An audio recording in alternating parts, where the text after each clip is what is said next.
India Legal presents Courts Roundup.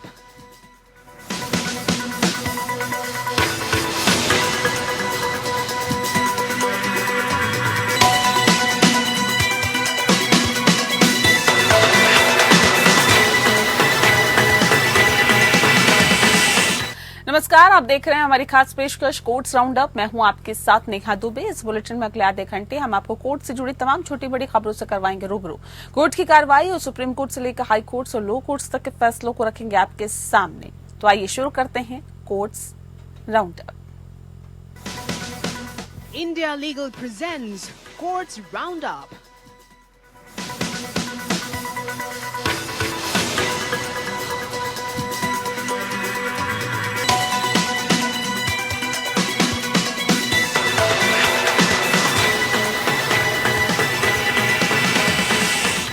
Delhi शराब नीति घोटाला मामले में जेल में बंद दिल्ली के सीएम अरविंद केजरीवाल को सुप्रीम कोर्ट ने त्वरित राहत देने से इनकार कर दिया। सुप्रीम कोर्ट ने इस मामले में ईडी को नोटिस जारी कर 24 अप्रैल तक जवाब देने का निर्देश दिया है।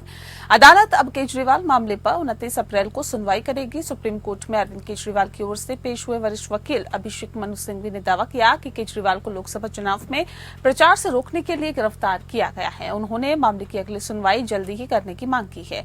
इस मामले में कोर्ट ने कहा है कि सुनवाई 29 अप्रैल से पहले नहीं की जा सकती। अरविंद केजरीवाल वीडियो कॉन्फ्रेंसिंग के जरिए कोर्ट में पेश किए गए थे।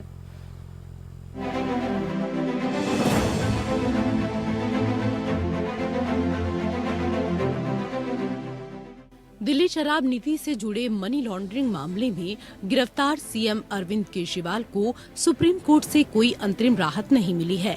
कोर्ट ने याचिका पर जल्द सुनवाई से इनकार कर दिया है। केजरीवाल को फिलहाल जेल में ही रहना होगा। साथ ही उनकी तरफ से प्रचार के लिए अंतिम राहत की मांग पर भी सुप्रीम कोर्ट ने कोई आदेश जारी करने से इनकार कर दिया है। जस्टिस संजीव खन्ना की अध्यक्षता वाली बेंच में अभी तक जितने भी आरोप पत्र दाखिल किए गए हैं, उसमें केजरीवाल का नाम कहीं भी नहीं है।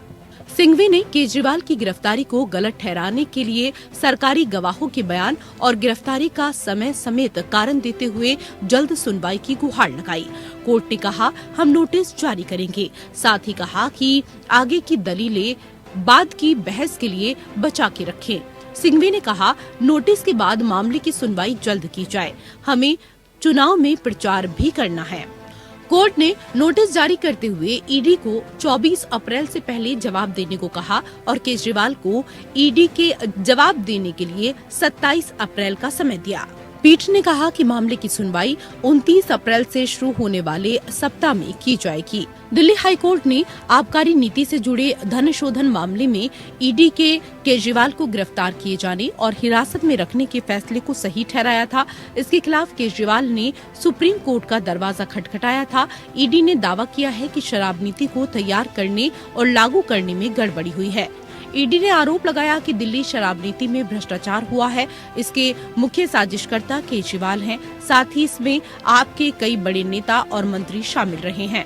केजरीवाल के अलावा पूर्व डिप्टी सीएम मनीष सिसोदिया भी मामले में जेल में हैं। दिल्ली हाईकोर्ट की सुनवाई के दौरान खंडपीठ ने विवाद में कथित संलिप्तता के लिए केजरीवाल की गिरफ्तारी को बरकरार रखा था। जस्टिस स्वर्णकांता शर्मा ने कहा था कि ईडी केजरीवाल की संलिप्तता दिखाने के लिए पर्याप्त सामग्री पेश करने में सक्षम है। इसी आदेश के खिलाफ दिल्ली के मुख्यमंत्री ने सुप्रीम कोर्ट का दरवाजा खटखटाया है।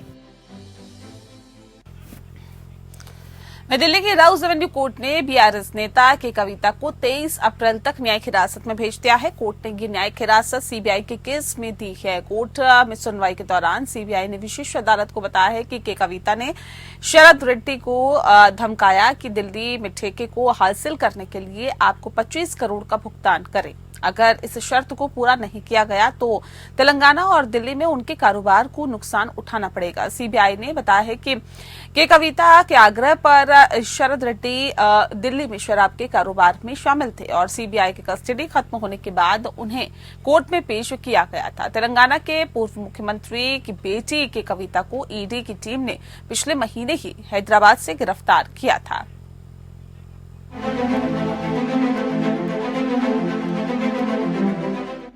दिल्ली शराब घोटाले मामले में बीआरएस नेता के कविता की मुश्किलें कम होने का नाम नहीं ले रही हैं। के कविता को दिल्ली के राउज एवेन्यू कोर्ट ने शराब घोटाले से सीबीआई मामले में उनकी न्यायिक हिरासत को 23 अप्रैल तक बढ़ा दिया है। సిబిఐ కస్టడీ కాదు, బీజేపీ కస్టడీ. బయట బీజేపీ వాళ్ళు మాట్లాడేది లోపల సిబిఐ వాళ్ళు కూడా అడుగుతున్నారు. అడిగిందే అడుగుతున్నారు. 2 నెలల నుంచి నథింగ్ న్యూ. सीबीआई ने कविता को दिल्ली के तिहाड़ जेल से हिरासत में लिया था और इसके बाद 12 अप्रैल को अदालत के समक्ष पेश किया गया था, जहां से अदालत ने उन्हें 15 अप्रैल तक सीबीआई की हिरासत में भेज दिया था। आज उन्हें हिरासत पूरी होने के बाद फिर से कोर्ट में पेश किया गया है, जहां से अदालत ने उन्हें 23 अप्रैल तक न्यायिक हिरासत में भेज दिया है। सीबीआई ने अदालत से कहा कि उससे आगे हिरासत में पूछताछ की जरूरत नहीं है, जिसके बाद उन्हें न्यायिक हिरासत में भेज दिया गया। के कविता की ओर से पेश हुए अधिवक्ता नितेश राणा ने पुलिस की याचिका का विरोध करते हुए कहा कि आधार उन्हें हिरासत में रखने के लिए पर्याप्त नहीं है, क्योंकि अब उनसे हिरासत में पूछताछ की आवश्यकता नहीं है। सीबीआई अधिकारियों ने हाल ही में एक विशेष अदालत से अनुमति लेने के बाद के कविता से जेल के अंदर पूछताछ की थी। बीआरएस नेता से सह आरोपी बुच्ची बाबू के फोन से बरामद व्हाट्सएप चैट और एक भूमि सौदे से संबंधित दस्तावेजों के बारे में पूछताछ की गई थी, जिसके बाद कथित तौर पर आम आदमी पार्टी को आबकारी नीति में बदलाव के लिए रिश्वत के रूप में 100 करोड़ रुपए का भुगतान किया गया था। कस्टडी के दौरान के कविता से पूछताछ की गई थी। सीबीआई ने बताया कि के कविता जांच में सहयोग नहीं कर रही हैं। वो रिकॉर्ड के तौर पर मौजूद सबूतों से हटकर जानबूझकर गोलमोल जवाब दिए जा रही हैं। वहीं के कविता के वकील ने जमानत याचिका पर मंगलवार को सुनवाई की मांग कर रहे थे। इस पर कोर्ट ने कहा कि कम से कम सीबीआई की अर्जी का जवाब तो देने दीजिए। उनके वकील ने अदालत से जमानत याचिका पर जल्द सुनवाई करने की मांग की है। बीआरएस नेता के अधिवक्ता को जवाब देते हुए कोर्ट ने कहा कि हमारे पास अन्य भी मामले हैं। हम 23 तारीख को समायोजित करने का प्रयास नहीं कर सकते, लेकिन इससे मकसद का हल नहीं होगा। हमें आपकी बातें सुनने का वक्त मिलना चाहिए। बता दें कि ईडी ने के कविता को 15 मार्च को हैदराबाद में बंजारा हिल्स स्थित उनके आवास से गिरफ्तार किया था और वो फिलहाल इस मामले में न्यायिक हिरासत में थी। बीआरएस नेता के कविता ने सीबीआई मामले में अपनी गिरफ्तारी को लेकर दिल्ली के राउज एवेन्यू कोर्ट में जमानत याचिका दायर की थी। इस याचिका पर सुनवाई करते हुए अदालत ने सीबीआई से पूछा कि क्या आपको जमानत अर्जी की कॉपी मिल गई है, तो सीबीआई ने अदालत को बताया कि वो इस पर जवाब दाखिल करना चाहती हैं। अब के कविता की जमानत याचिका पर अदालत 22 अप्रैल को सीबीआई मामले में सुनवाई करेगी। Bureau report, APN.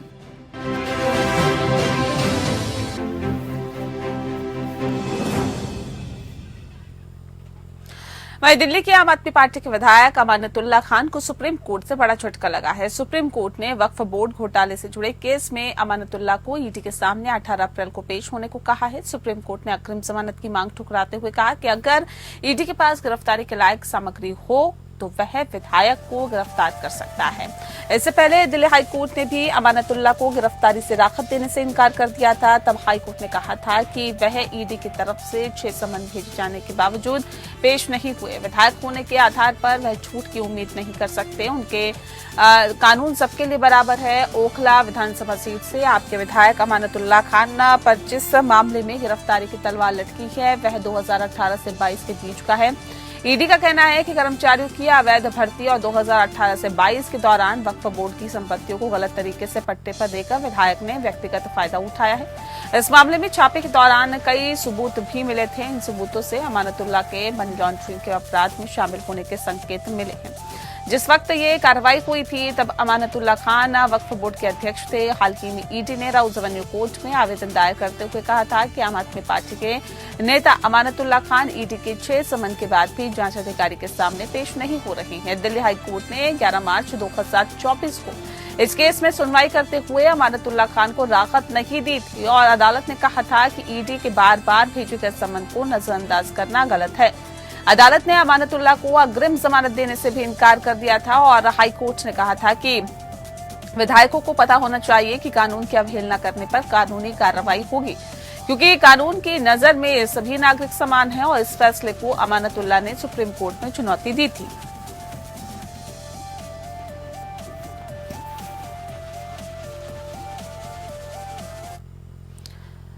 दिल्ली की नई शराब नीति में कथित घोटाले से जुड़े मनी लॉन्ड्रिंग के मामले में दिल्ली के पूर्व उप मुख्यमंत्री मनीष सिसोदिया की जमानत मामले में राउस एवेन्यू कोर्ट में सुनवाई हुई। ईडी ने कहा कि अगर सिसोदिया के वकील सिर्फ ट्रायल में देरी को लेकर जमानत के लिए दबाव बना रहे हैं तो उनके लिए उनको हलफनामा करना चाहिए।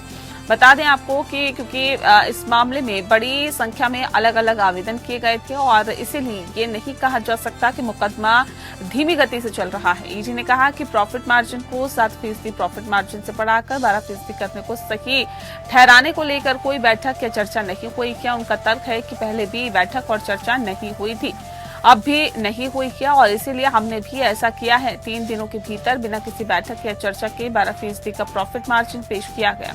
ईडी ने कहा कि अपराध की गंभीरता बेहद ही गंभीर है क्योंकि एक नीति बनाई गई जो कुछ थोक विक्रेताओं के पक्ष में थी।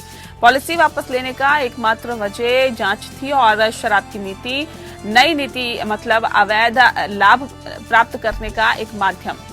ईडी ने कहा कि विशेषज्ञ समिति की रिपोर्ट जिसमें कहा गया था कि थोक कारोबार का हिस्सा सरकार को दिया जाए, इस बात पर कोई चर्चा नहीं की गई और थोक कारोबार निजी कंपनियों को क्यों दे दिया गया। ईडी ने कहा कि साउथ ग्रुप के साथ ओबरॉय होटल में मीटिंग हुई थी जहां सभी सह आरोपी मीटिंग में उपस्थित थे। उनमें से कुछ अब सरकारी गवाह बन गए हैं। ईडी ने कहा कि आबकारी विभाग में काम करने वाले एक अधिकारी ने बयान दिया है और कहा है कि सिसोदिया ने पुराने ड्राफ्ट कैबिनेट नोट को नष्ट कर दिया ताकि इसे कोई ना देख सके और इतना ही नहीं, मनीष सिसोदिया सबूतों को नष्ट करने में शामिल थे। उनका फोन क्षतिग्रस्त हो गया था लेकिन वह ये नहीं बता सके कि उनका पिछला फोन कहाँ है।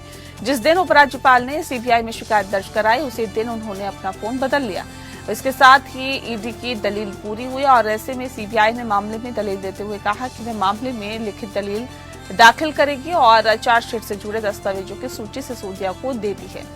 उनका निरीक्षण भी कर लिया गया है। सीबीआई की ओर से इस मामले में कोई देरी नहीं की गई है। सीबीआई ने कोर्ट को बताया कि मनीष सिसोदिया की शराब नीति की मास्टरमाइंड साउथ ग्रुप से उन्हें 100 करोड़ रुपए मिले थे, जिसके बदले साउथ ग्रुप को फायदा पहुंचाने के लिए एक्साइज पॉलिसी बनाने की पूरी साजिश के मुख्य सूत्रधार मनीष सिसोदिया हैं। सीबीआई ने कहा है कि सिसोदिया का कहना है कि मामले में दूसरे आरोपियों को जमानत मिल गई है, उसके मुताबिक समानता के आधार पर उन पर भी लागू होता है, लेकिन उनकी भूमिका, उनको जो एक्शन है वो अलग अलग है।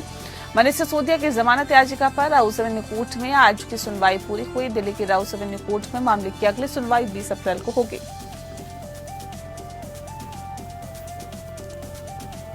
मथुरा के श्री कृष्ण जन्मभूमि शाही ईदगाह मस्जिद मामले में मुस्लिम पक्ष को सुप्रीम कोर्ट से बड़ा झटका लगा है। इस केस के जुड़े सभी मामलों की इलाहाबाद हाई कोर्ट में एक साथ सुनवाई के फैसले को चुनौती देने वाली याचिका पर सुप्रीम कोर्ट ने राहत देने से इनकार कर दिया है। जमीन विवाद से जुड़े मामले से जुड़ी हुई सभी याचिकाओं को कोर्ट में सुनवाई के लिए ट्रांसफर करने के फैसले के खिलाफ मुस्लिम पक्ष सुप्रीम कोर्ट पहुंचा था और इलाहाबाद हाई कोर्ट ने श्री कृष्ण जन्मभूमि विवाद के मामले में निचली अदालत में चल रहे 15 मामलों को सुनवाई के लिए खुद से समझ ट्रांसफर कर लिया था। हाईकोर्ट के इस फैसले को मुस्लिम पक्ष की ओर से चुनौती दी गई। सोमवार को इस मामले की सुप्रीम कोर्ट में जस्टिस संजीव खन्ना और जस्टिस दीपांकर दत्ता की बेंच ने सुनवाई की। सुप्रीम कोर्ट ने इस मामले में मुस्लिम पक्ष को कोई राहत नहीं दी है और सुप्रीम कोर्ट ने मुस्लिम पक्ष की मांग को खारिज कर दिया है। कहा कि हाईकोर्ट में सुनवाई चलती रहेगी।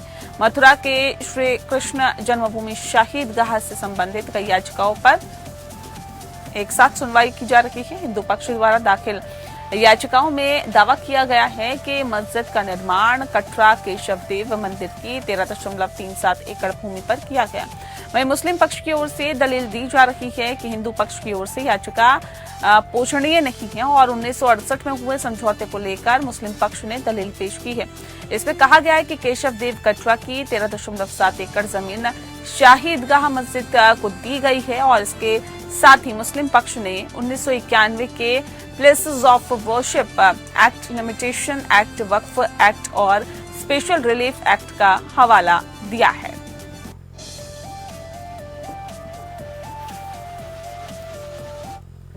शीर्ष अदालत और उच्च न्यायालयों के 21 सेवानिवृत्त न्यायाधीशों ने प्रधान न्यायाधीश डीवाई चंद्रचूड़ को पत्र लिखा है और पत्र में न्यायपालिका को कमजोर करने के प्रयासों पर चिंता जताई गई है।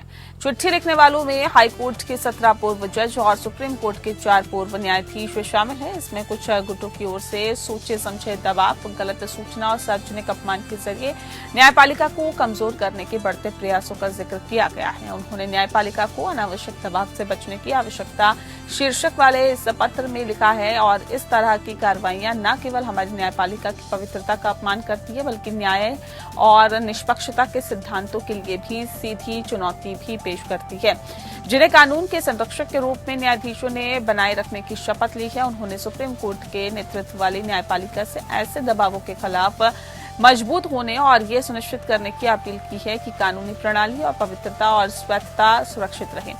सेवानिवृत्त न्यायमूर्तियां दीपक वर्मा, कृष्ण मुरारी, दिनेश माहेश्वरी और एमआर शाह समेत पूर्व जजों ने आलोचकों पर अदालतों और न्यायाधीशों की ईमानदारी पर सवाल उठाने का आरोप लगाया और उन्होंने न्यायिक प्रक्रिया को प्रभावित करने के स्पष्ट प्रयासों के साथ गलत तरीके अपनाने का भी आरोप लगाया है। पत्र में कहा गया है कि ऐसा करने वाले संकीर्ण राजनीतिक हितों और व्यक्तिगत लाभ के लिए न्यायपालिका को कमजोर और न्यायिक प्रणाली पर जनता के विश्वास को कम करने का प्रयास कर रहे हैं। हालांकि सेवानिवृत्त न्यायाधीशों ने उन घटनाओं के बारे में नहीं बताया जिसके कारण उन्होंने सीजेआई को पत्र लिखा। हालांकि ये पत्र ऐसे वक्त में लिखा गया जब भ्रष्टाचार के मामले में विपक्षी नेताओं के खिलाफ कार्रवाई को लेकर सत्तारूढ़ भाजपा और विपक्षी दलों के बीच जुबानी जंग जारी है।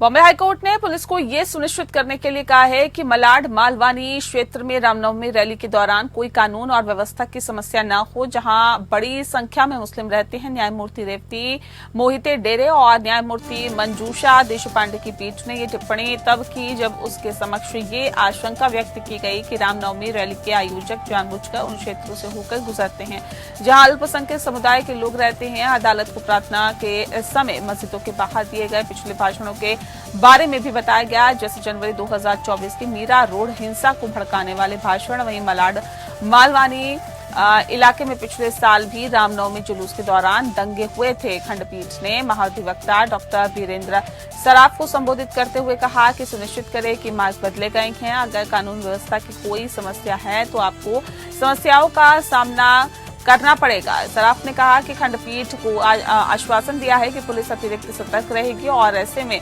सुनवाई के दौरान कोर्ट ने कहा है कि वह किसी भी सार्वजनिक रैली को नहीं रोक सकती है। हालांकि उम्मीद जताई कि कानून व्यवस्था भंग होने की स्थिति में पुलिस तत्काल कार्रवाई करेगी। याचिका में इस बात पर भी प्रकाश डाला गया कि राणे ने गोवंडी और मालवड़ी जैसे अन्य उपनगरों का दौरा किया और अधिक नफरत भरे भाषण दिए।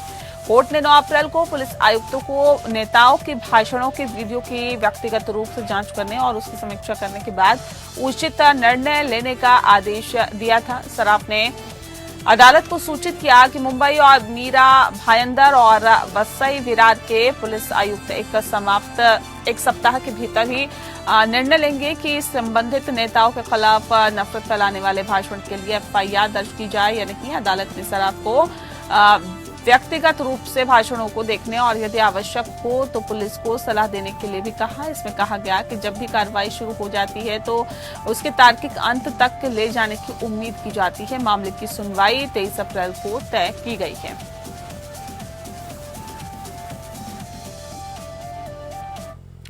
और इसी के साथ फिलहाल इस बुलेटिन में इतना ही। मुझे दीजिए इजाजत। नमस्कार।